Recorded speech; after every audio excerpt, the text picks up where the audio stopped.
video, we're talking about how to see strikes coming for MMA. I've got my glasses on, so hopefully I'll be able to see them coming and not getting punched in the face anymore. No, just kidding. No, on a serious note, there are a couple of little tips which might be able to help you, so make sure you listen all the way to the end of this video. So to start off with, obviously I know this is an obvious tip, but try and keep your eyes open as much as possible. Yeah, so when you're getting strikes thrown at you, stop trying to close your eyes and squint up. Now that leads me on to probably another obvious one, but not turning away.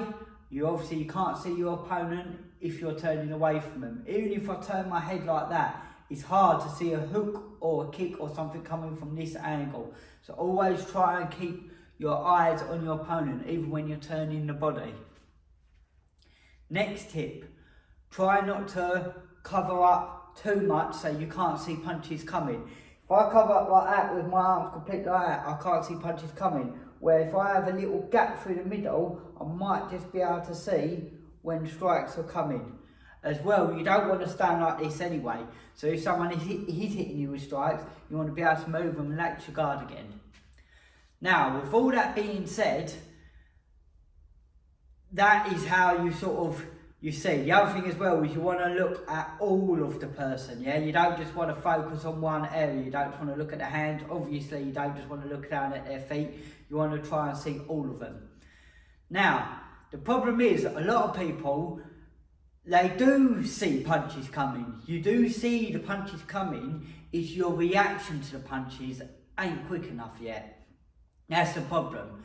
So, don't get me wrong, the punch you don't see coming often knocks you out. Sometimes you see punches coming and you might have enough time to bite down and your gums will tense up, and that's why you might not be getting knocked out. But obviously you're still getting hit, and you don't want to get hit because you'll lose a fight or you'll end up getting worn out and getting a TKO. So like I said, a lot of the time it's your reaction times, or it's because you're feeling too tired. So obviously one of the other things you could do is improving your cardio. Improving your cardio and relaxing when you're in your pocket, when you're fighting. That will help you see punches coming and reacting to them.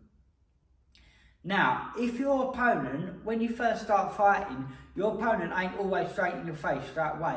A lot of the times he's going to be out of reach. So, when they step into range, that's when you know you're in trouble. That's when you know they're going to start to throw strikes. So that is one of the biggest and obvious signs to look for as soon as they step into range. So obviously keeping your eyes open, like we said in that, and as they're stepping into range, you know a strike's coming, so you can be prepared for it. Now if they're taking a big step forward, they might, and rolling this shoulder up, lifting that elbow out, maybe even dropping that hand, they might be going for a jab. Now this is a massive exaggeration, yeah? Obviously, as people get better and better, or your opponents get better, they're not going to exaggerate so much. They're going to be doing short little steps forward and little popping out with the jab. So it gets harder and harder and harder.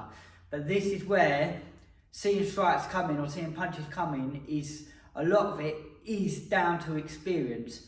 But like I said, you can look out for certain movements, what people are going to throw.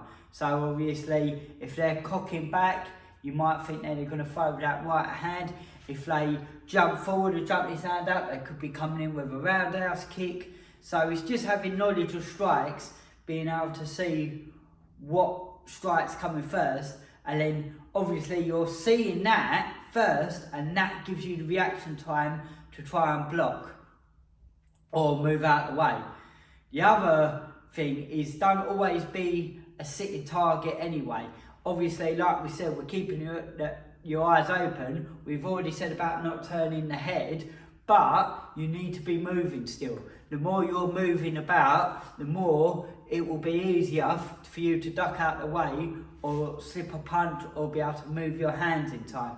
If you're just solid like that and you're stiff and rigid, it's going to be harder for you to be able to react to the punches. One last other point is, if you can, look for patterns and things they tend to throw a lot of. Like I said, if someone's always stepping in and starting off with that jab, that's going to help you massively, because you already know as they're coming towards you, they're more likely going to be looking for that jab, so you're already ready to be able to counter it.